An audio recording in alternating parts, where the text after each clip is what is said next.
Miniature Market has thousands of board games at discounted prices. Click the direct link below to see all of those discounted games.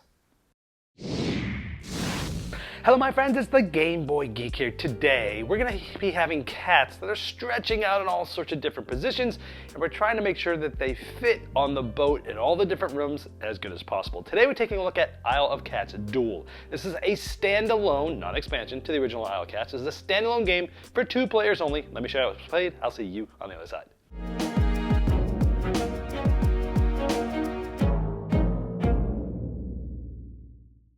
In Isle of Cats Duel, you're going to be gaining different cats of different colors. You're going to be grouping those colors together as families to get the most points. And these are polyominoes. It's a Tetris style game. Now each player's going to get a board. These boards are double-sided. There's 2 different boats, one on this side, one on the other side to keep things a little bit fresh. And you'll notice that in this boat there are different rooms. This is a room. This is a room. This is a room. Even this big large one is a room. There's one here, for example. And the smaller rooms, they have little icons to let you know as you're filling it up with things, you can actually still see it. Like this one has a parrot all in it. This one has some like wheat. But then this one here also has a parrot. Although, in the rules, it is showing that these 2 rooms, even though they have the same icon, are actually different rooms. I'm not sure why they didn't choose a different icon, unless those are actually supposed to be the same rooms, but I'm not sure why they would be.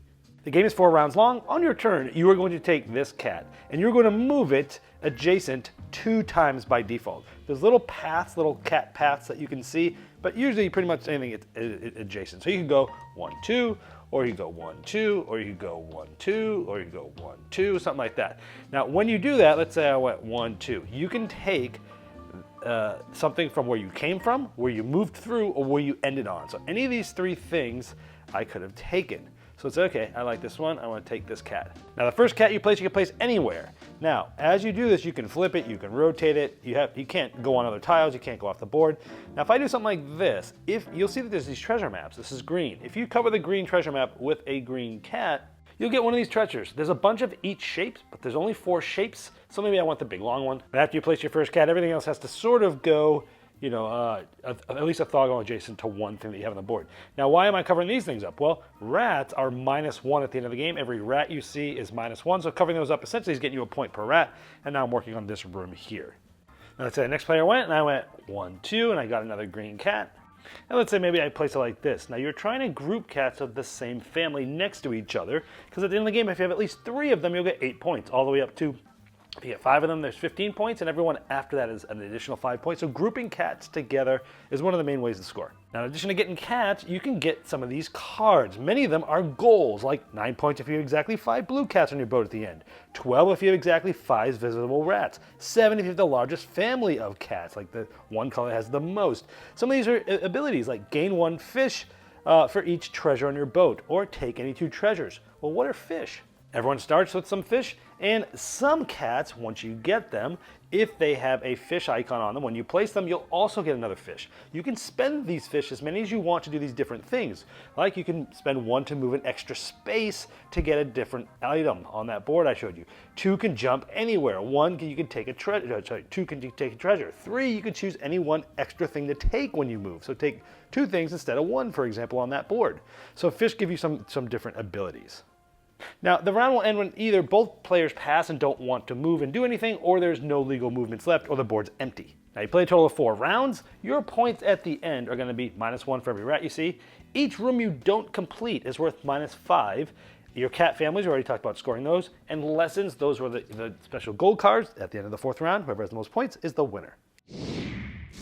All right, let's talk a little bit about my biases here. Coming into this, the original Isle of Cats I liked. It was fine, but I felt like it was a little bloated. It could have been a little bit more streamlined. And by the time I had gotten a chance to play it, there was already so much hype behind it that it didn't live quite up to that. I was hoping that this one was going to take that concept, streamline it down, and make it even smoother than the original. Spoiler, that's what they did here. So first thing I like about this is definitely a streamlined version of the original. It feels like the same game, but at the same time it feels like it was completely redone and rethought about how can we make this as smooth an experience as possible for the two-player experience, and they definitely did that.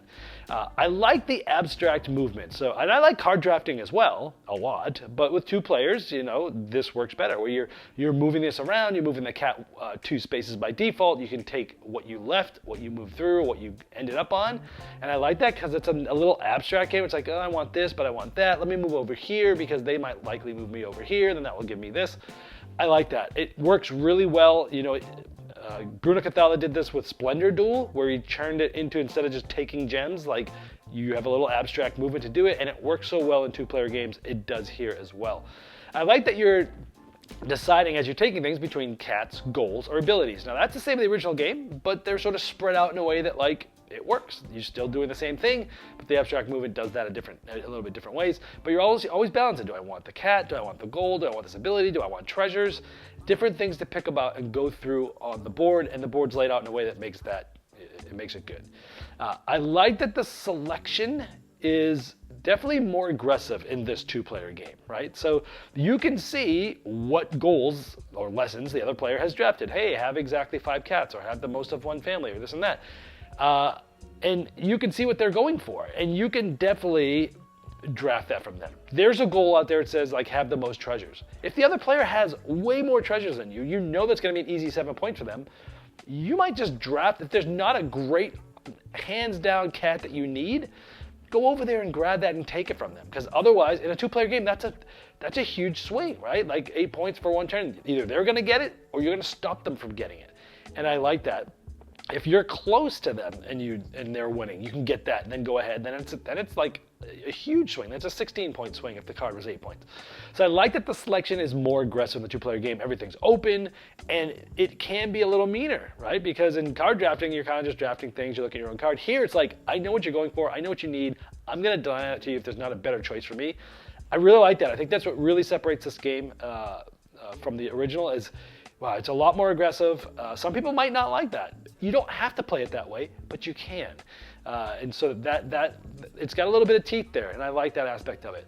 I like that you're trying to, like the original, group families of cats together of the same color. You're trying to fit them all together to get more and more points. I like that you're covering the treasure maps with the same colors to get more treasures. And the 4 rounds just works really well. It sits well. It times out well. The box is 30 minutes. It is basically almost exactly a 30-minute game with the 4 rounds. It does not overstay its welcome. The last round can be a little bit shorter because your boat's getting full. You might not really be able to do a whole lot. The goals might not mean a whole lot to either of you. Some of the end of the cats. The 4th round might end a little earlier than the other ones. But overall, I like the game. I think they did what they were shooting out to do, which was, let's design a 2-player, very tight, very balanced, very streamlined experience that has some different aspects that makes that tension good while keeping the heart of the game. I feel like that's what they were trying to do, and they did that. Any negatives here? Well, much like the original, sometimes it's hard to visualize if a piece will fit. Sometimes I'm like, oh, I want to go 2, I'm going to get this piece, it's going to fit right there. I move 2, I take the piece, and I'm like, oh, it didn't quite fit exactly the way I want to, and there's really no good, hey, can I back that up? This is one of those games where, when someone moves and takes a piece, you can't just be like, you go, I'll just figure out where to put this, where you can in some other games. You can't really do that in this game because sometimes things just won't fit, and I've seen this happen with multiple different players. So it does slow the game down a little bit, but again, it's still a 30-minute game. But it is hard to visualize. Now, if it doesn't fit, and you're like, hey, can I back that up?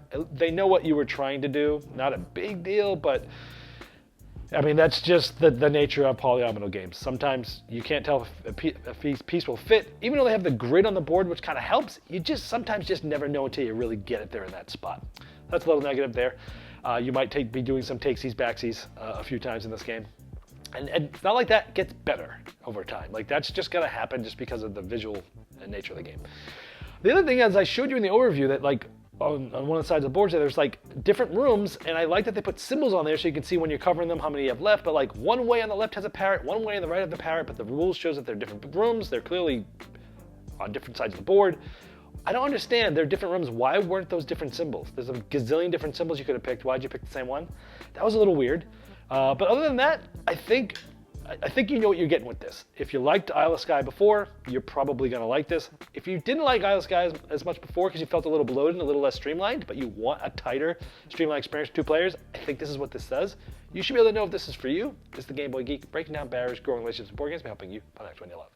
Game Toppers upgrades every game you play, and their Christmas Spectacular sale is currently running, where you can get 15% off all accessories and premium game mats with storage solutions, $100 off leg kits with a purchase of a Holmes or Watson Game Topper, and $75 off all dining covers.